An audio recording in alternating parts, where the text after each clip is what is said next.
Mark I Power Armour, Thunder Armour. The skies were ruddy reds, flickering oranges, sparks of yellow, whereas they should have been black. For it was the dead of night, dead being the operative word. Where Lord Tamburlaine should have been looking down on his glorious city, all he saw was a charnel house. The boulevards, its avenues, its very glorious crossroads. Only hours before, in the daylight, they had been considered one of the last wonders of this near-dead world.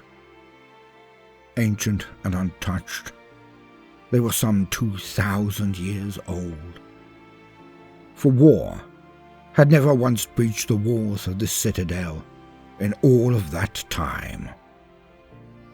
Where techno-barbarian warlords would range across the world in their torrents, all took one look at the wars, at the ranked warriors in front of them, and they would turn tail and swarm around, this single shining beacon in the horror of the birthplace of humanity.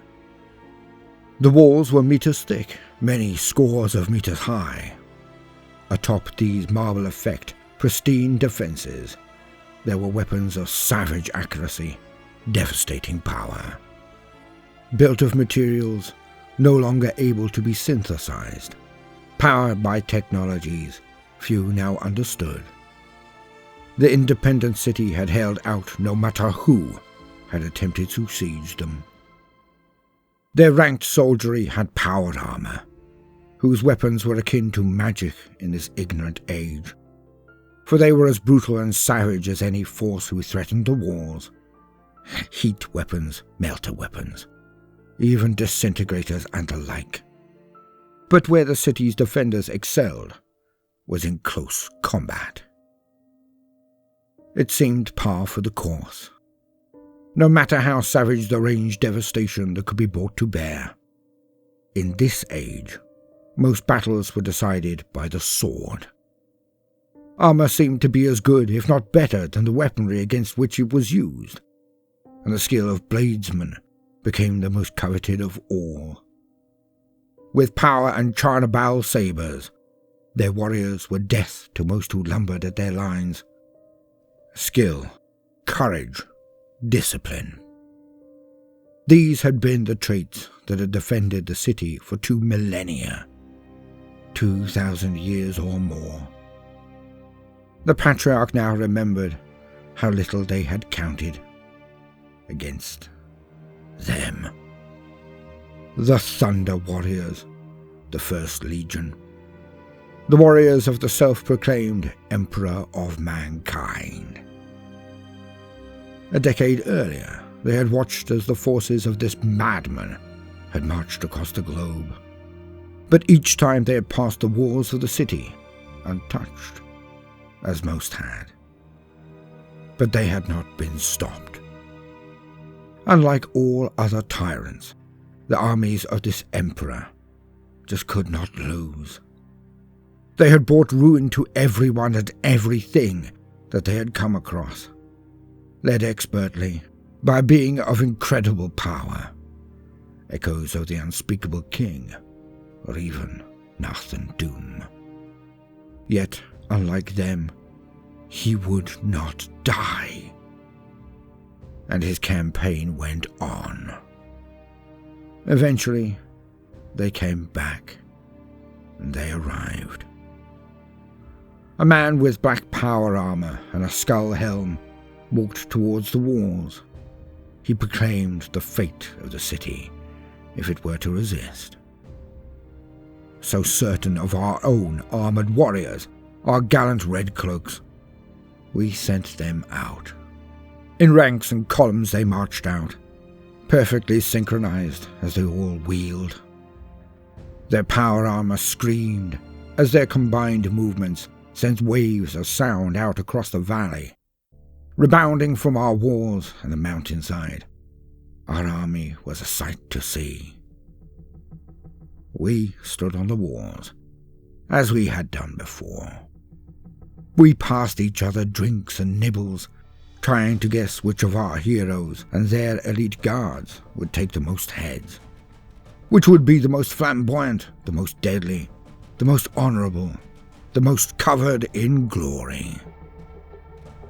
And then they came. The full armies of this emperor. It was late in his campaign.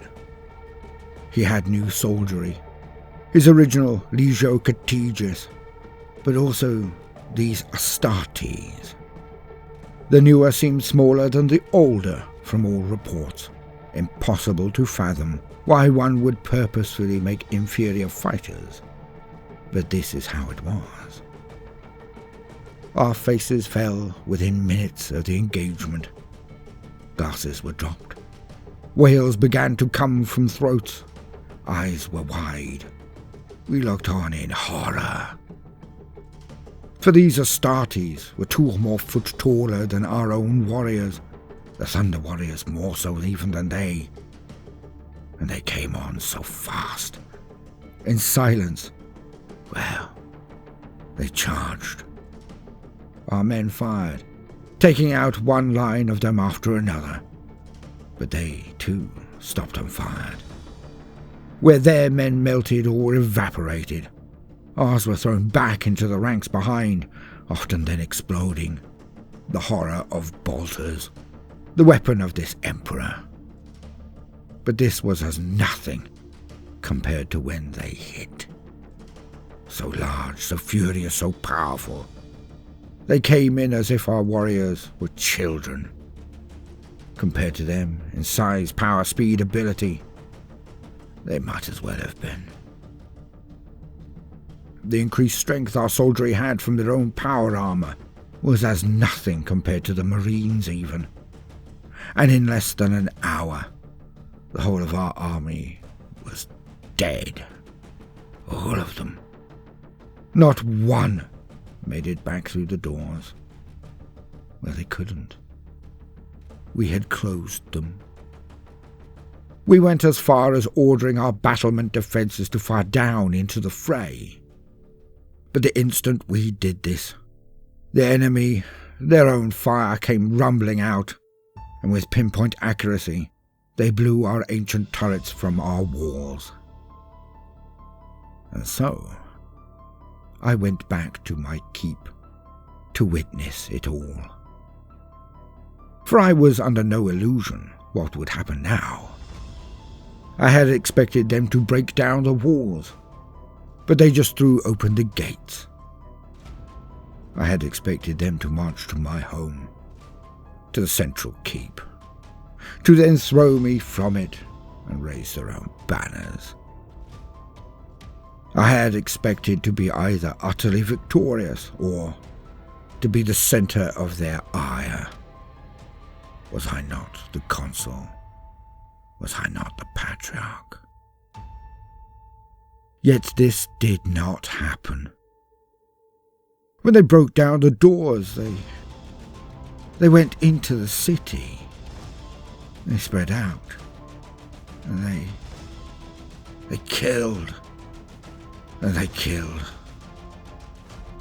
I watched on as my city, and every last man, woman, or child was utterly and totally destroyed. They killed everyone. I hear their heavy pistons squealing armour behind me. Only 2 of them by the sound. I stand my tallest. I turn around slowly and calmly. I was right. Just 2 of them. Their shielded eyes cannot be seen, their sneers on their lips, all I can make out to give any indicant of their temper.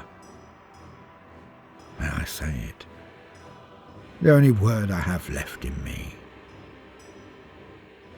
Why? Why? I know you will kill me, as you have killed every person here. All I ask is this one thing. Before the end, tell me, And one of them retorts, "You did not bend the knee. Would it have slain your emperor if we had not? Would it have caused him to fall? We did nothing to anyone. We did nothing. You refuted his vision. You're a flag fluttering in the skies, one that said, 'You can resist too.' But our army was dead. You had won. Why? Because by killing you, we sent a message. Our lord, our master, he takes no joy in this. You gave him no choice. By the deaths of 100,000 here, we save the lives of countless millions in the future. You and your city are a message. None can stand against him. None should try. In these times there is no choice. You are either with humanity, or you are against us. For our Lord is your Lord. He is the Emperor of not just this continent, not this world, not this system. He is the Emperor of mankind. Rejoice. Your sacrifice will save rivers of blood in the future.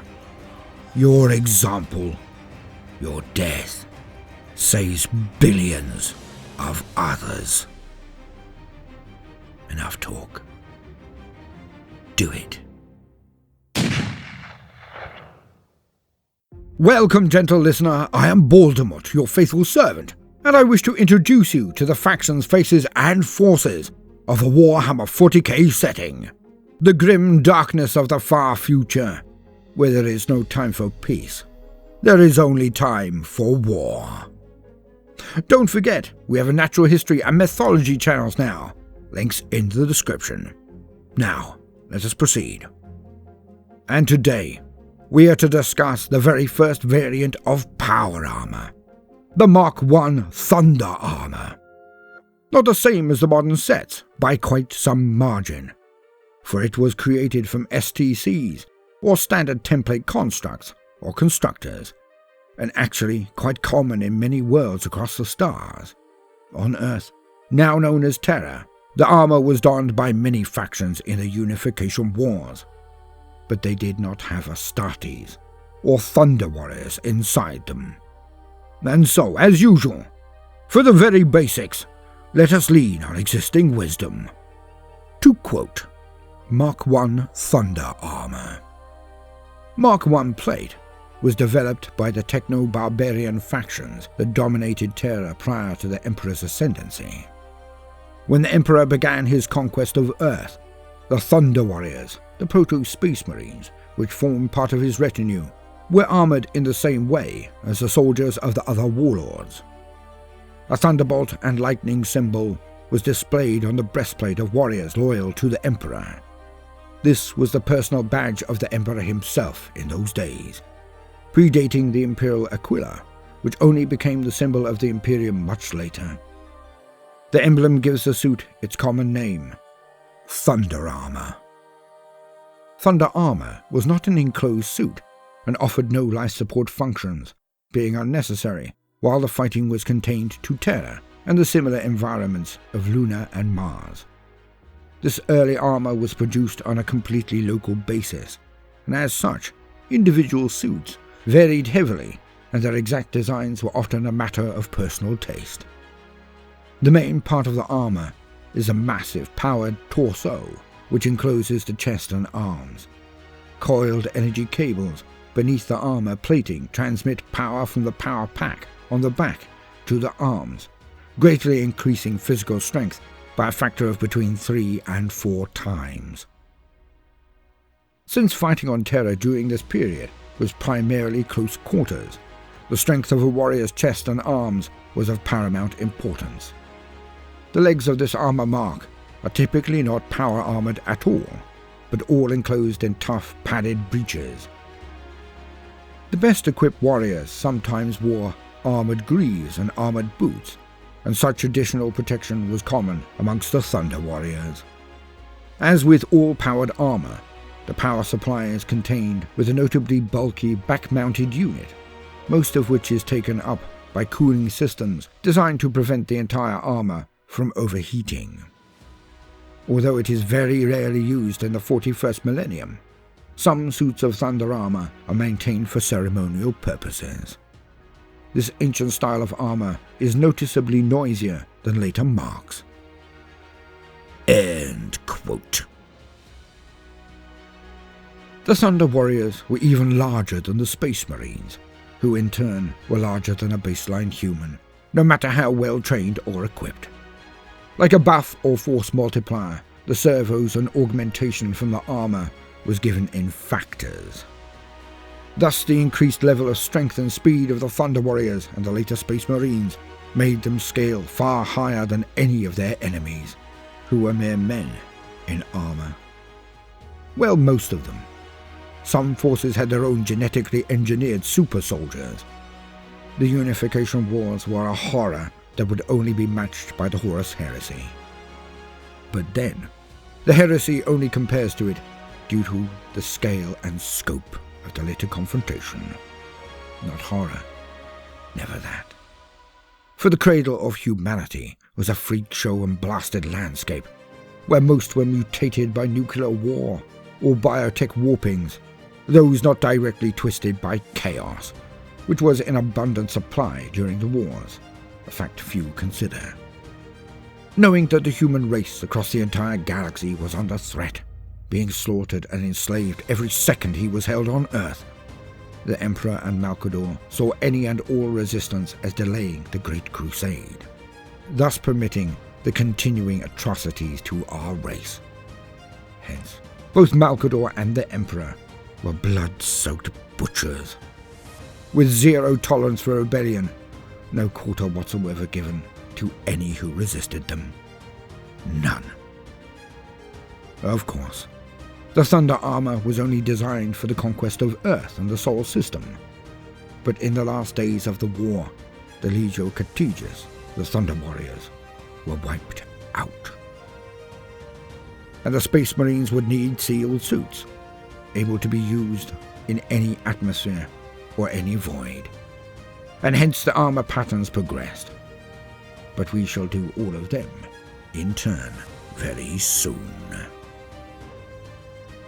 I have been Baldermort, your faithful servant.